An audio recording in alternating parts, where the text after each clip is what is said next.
Hi guys, today we're going to be going over how to complete our one-pager. This one-pager will be our major grade for this grading period.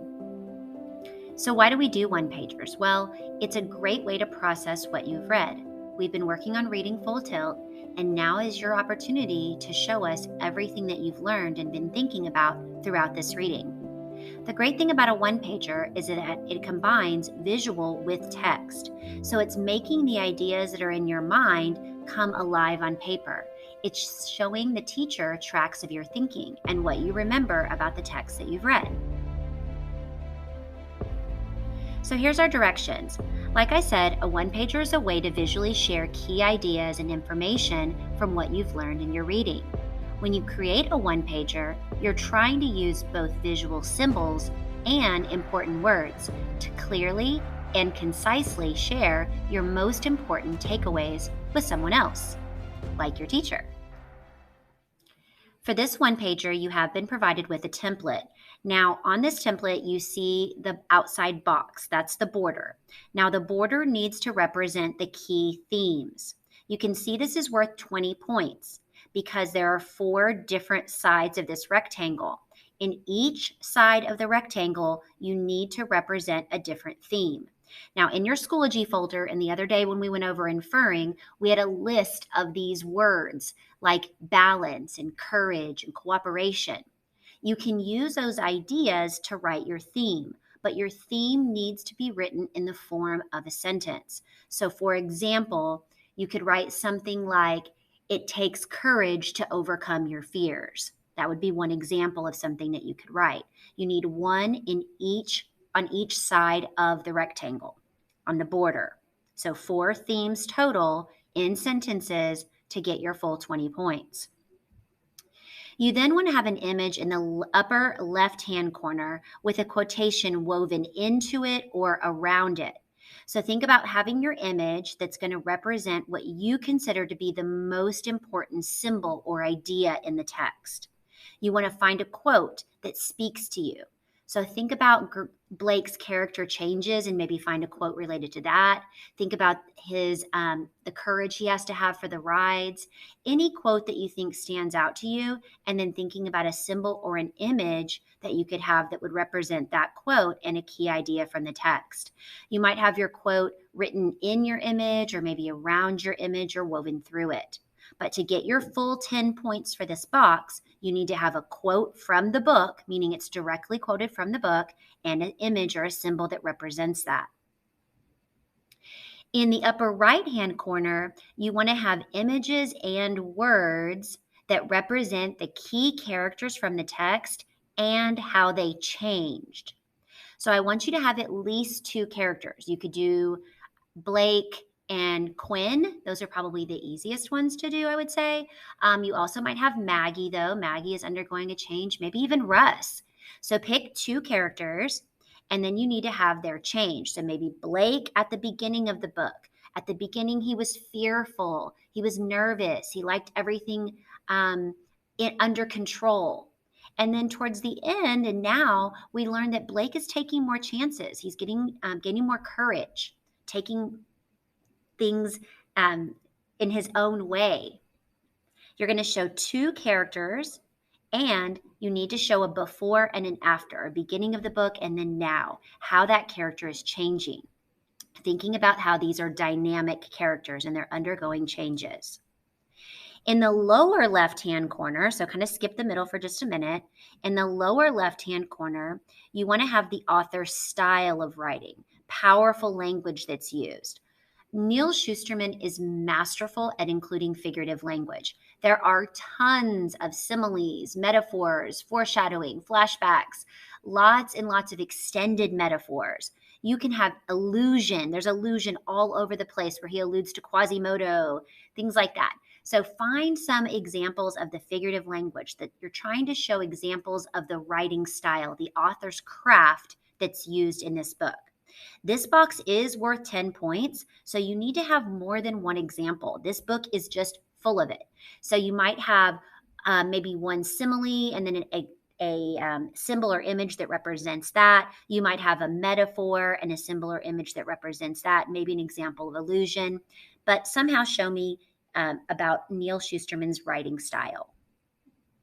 In the bottom right-hand corner is where you're going to show connections. Now, you want to think of the themes in this book, the big ideas in this book, and how that's either going on in the world today or maybe with another book that you've read. Try not to just have those text to self connections. Y'all are usually pretty good at those. I would really like, and here it says text to world, but I'd even be okay with a text to text connection where you're relating it to another text. But you're thinking about how some of the ideas or themes in this book are related to some things going on in our world. So, big ideas, events that have happened in our world, things that you see in the news. Those are the kinds of things we're looking for here. Again, you're going to have a description of it, some words, and kind of image or drawing or symbols that represent those ideas. Now, in that big space in the middle, you want to have 3 important quotes from the text. The way that I've seen this done really well is when kids kind of divide this section into thirds and they have a quote from the book to represent 3 of their favorite rides. So maybe pick 3 rides from the book and then look back in those chapters and find 3 quotes that kind of represent maybe the fear that ride represents, or the lesson that Blake learns, or that Maggie or Russ learns on that ride, or Quinn. Anything that represents that ride. And so you have a quote and an image from 3 different places in the text. Again, it usually is helpful to focus on 3 different rides, just so you make sure those are coming from 3 parts of the text. You want to make sure that the words and images that you have chosen for your one-pager show the significance of the setting. So like I said, that's why the rides work well, because that's going to show the setting, 3 different settings. Again, thinking about 3 different parts in the book. So that's still in the middle. Those 2 bullet points right there are all about that middle part. So it's talking about the quotes in the middle and that the images show the setting. So again, thinking about that. You see, 20 points of this is based on overall neatness and colorfulness. This is a one-pager that has to have color. You might shade in backgrounds. You're going to color in symbols, color in words. Think about how you can add color to this. You want this to be neat. You want it to show that you've put forth a lot of effort, and you want it to show that you really have a good understanding of the text. So here's a checklist just to make sure that you're on the right track. These are our success criteria for one-pagers. You want to make sure that you've included drawings, doodles, pictures, and other visuals. It has to include writing, so there should be doodles and text. Your visuals, meaning the images you have, should represent your thinking. Your writing should explain your thinking. You want to use color to help represent your thinking, and you want to fill most of the page with your thinking.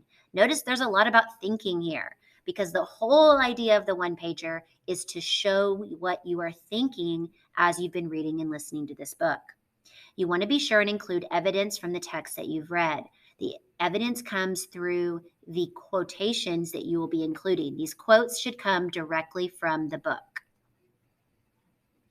Here are some examples. This is not from Full Tilt, but they're using the same format here. You can see they have the themes around the edge. You can see the quotes here. Here's the quotations that represent the 3 different settings.